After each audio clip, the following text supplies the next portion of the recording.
and welcome to another 31 Days of Horror 2017 Toronto After Dark edition. Yes, had another poster. I don't know where I put it because I got it for the movie I'm about to review. And yeah, this is one of those films that falls under many different genres. Essentially, we are talking about, it was the world premiere, which is why they had the posters, which I should have been prepared, should have had it right here. But yeah, world premiere of the Canadian film Defective. Yes, this is a film, set in the near future.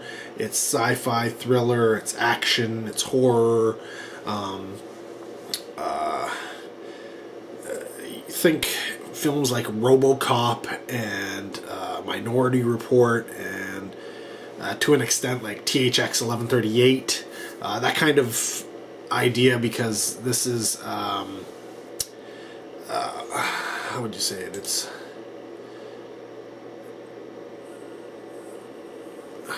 it like a dystopian? Is dystopian the word I'm looking for?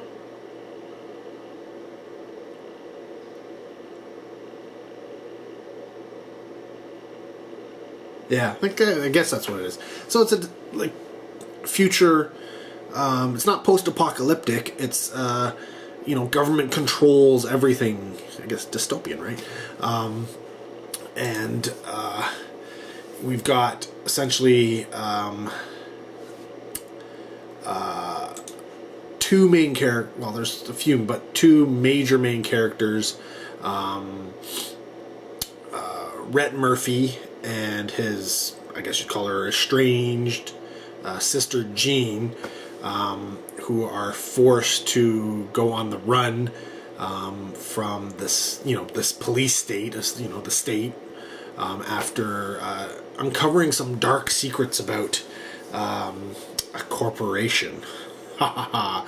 And you know how corporations, if the state is involved in tracking you down and there's a corporation, it's a little bit more than OCP here. We're talking about, political collusions and stuff like that. So, yeah, so essentially the film is them constantly on the run from, say, this sort of cyborgs or robots, police force type thing. They've got killer drones and foot soldiers. And of course, there's cameras everywhere and all that kind of stuff. So, yeah, it's essentially that's the idea behind it. Is it a great film? No. But considering the low-end budget nature of the film, I'm very surprised.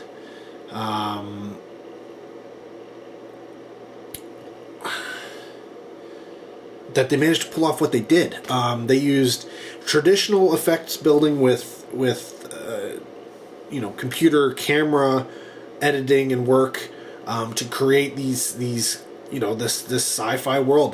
They put posters on buildings and stuff digitally, and essentially like photoshopped a whole bunch of stuff into the real world to make it seem like this crazy future, which use real world locations, change them up a little bit without actually having to change anything. Just throw a poster or something like that in the computer, and next thing you know, it's like, wow, okay, that's interesting. Now, one of the interesting things about this film is that they built a lot of this. Well, they did a lot of this film by building in a I guess an empty, abandoned warehouse space that they had rented out, and so they built the sets within that, and because there was no security systems or anything to protect it, they would have people would stay overnight actually to guard the sets to make sure they didn't get wrecked. And another interesting tidbit about the film was there was active businesses on either side, so they would sometimes have to shut down production when they were in the warehouse if say one of the other businesses was receiving a shipment or something like that, because it'd be too noisy, right? It'd pick up on camera. So yeah, that was an interesting thing about the film. This film is directed by Rhys Evanshin. I don't think I said that correctly.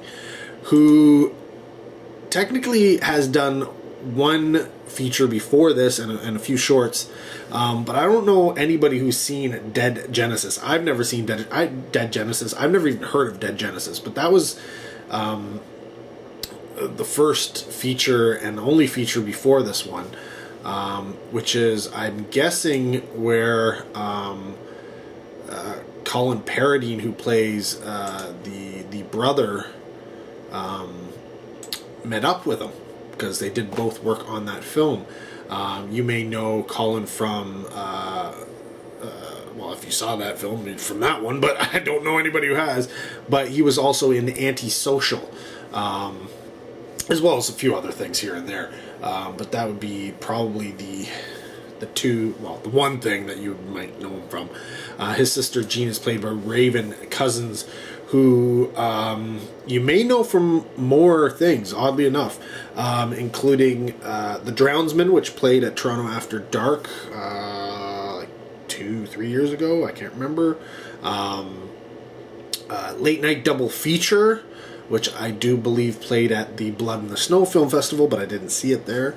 3 Dead Trick-or-Treaters, and then a bunch of shorts, some of which may have played. I'm sure they played somewhere around here. But yeah, there's a few other people, but it's not. Those are the two main ones. I couldn't think of any. I didn't really recognize any of the other ones when I was watching it. I'm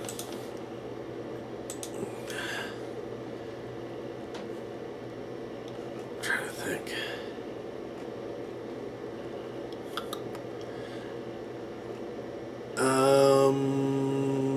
No. Oh, wait. No, he's not related. Okay. Not related, but somebody to note. Neil Affleck is in this film as a role called Breckenridge, and he had played the part of Axel in My Bloody Valentine. He was also in Scanners, believe it or not. He was, when he was younger, he played one of the students in the mall. He was also in Visiting Hours, Murder by Phone. So it's not surprising that he may come back and get into this. But no, actually he went on to do animation, which is odd. He's animated for The Simpsons and Rugrats and Rocko's Modern Life and The Critic and Garfield and Friends. So yeah, just a little side tidbit that he was in here. I was like, he's not related to the Afflecks, but no, he wasn't. He's somebody else. Another name to note in here is Rye Barrett, who has been in plenty of films, both Toronto After Dark and elsewhere, including The Drownsman, Demolisher, Ejecta, Antisocial, Exit Humanity, Cell 123. He was in Dead Genesis as well. There's the thing. So Rye Barrett's kind of become this Canadian horror guy, believe it or not. Nice guy too. Great to have a little beer with and talk to. And there's a few others who pop up in Canadian films, especially in the indie horror genre. And Defective falls more, I would say, sci-fi thriller than anything. But when you do, dystopian world, robots out to get you, government out to get you, I throw that into horror. A lot of people may disagree, but I throw that into horror. I mean, what is more horrific than being in an oppressed society? I mean, being in North America, we may not think of, hey, it'll never happen to us, but hey, it might. It doesn't take too much to end up in that situation. And like I was saying earlier, these guys did, what impressed me the most was how good the film looked, considering its minuscule budget. What they managed, the robot cyborg police force and stuff, not so much. It seemed, I mean, I've seen better costumes made. I mean, it's the foam type armor made to look like it's thing. And I've seen better ones done from cosplayers and stuff. But, I mean, for what they were going for here, I think it was effective. The point was made. It was, put across well enough, and it didn't really distract from the film so much that you realize the low budget nature of the film because of it. But the drones and stuff like that was pretty impressive. When you're watching this film, you're like, wow, okay, they've gone a little bit further than I expected. Like, the trailer does not do it justice. It does not do it justice whatsoever. The story is not terribly new, but it's not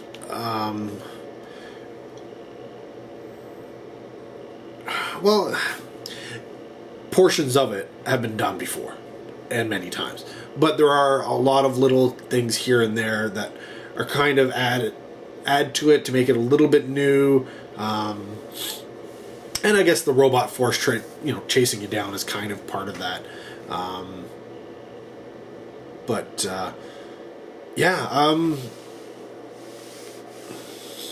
If I had to rate it, I'd say it's probably like a 50%er, 2.5 out of 5.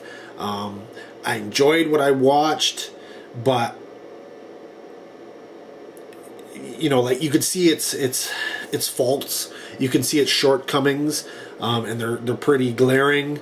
The acting was decent. Like I said, the effects were actually better than I expected, considering the trailer. And yeah,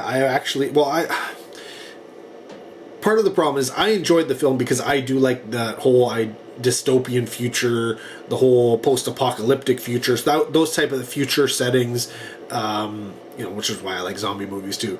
I love films that are set in those type of situations. So I kind of am drawn towards this film, maybe more than others might be. But if you're into things like that, like, I love Road Warrior and the Mad Max films. I love, The Road, or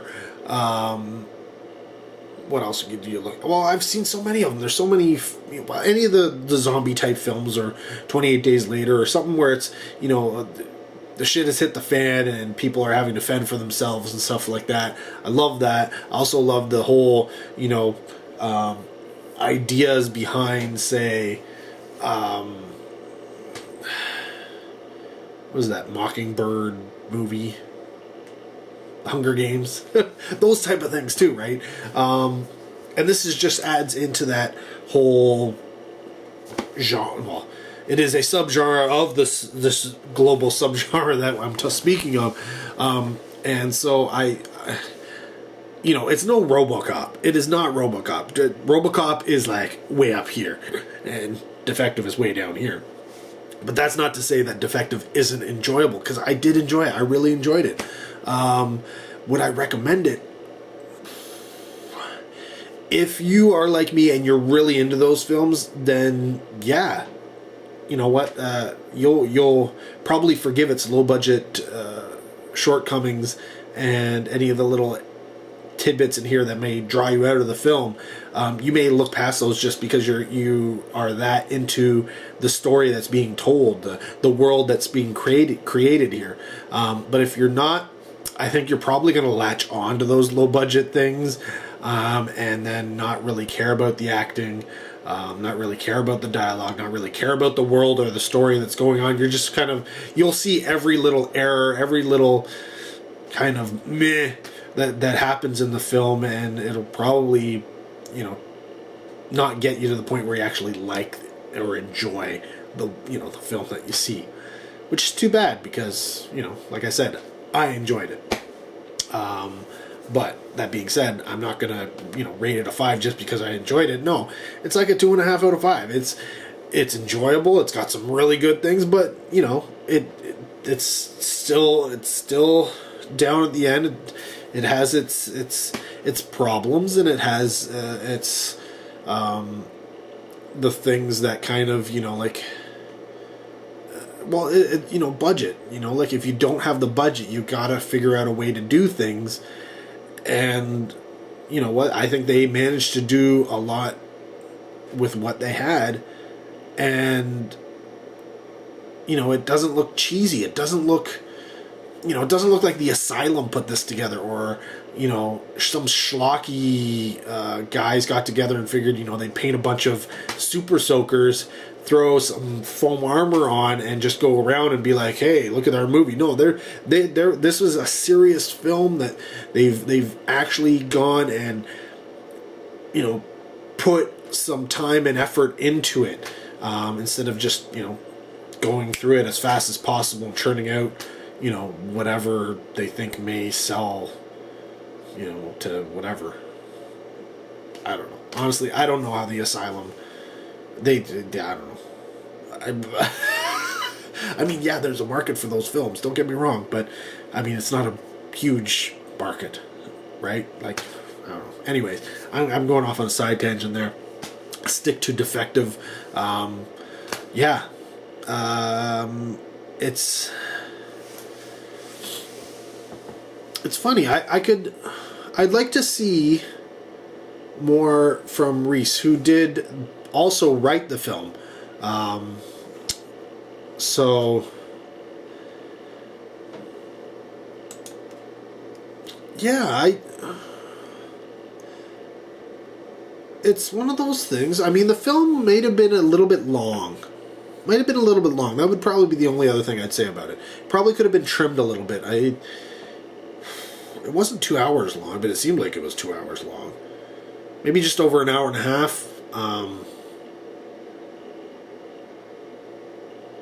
Yeah, hour 40 minutes roughly. I'm trying to do the math here. So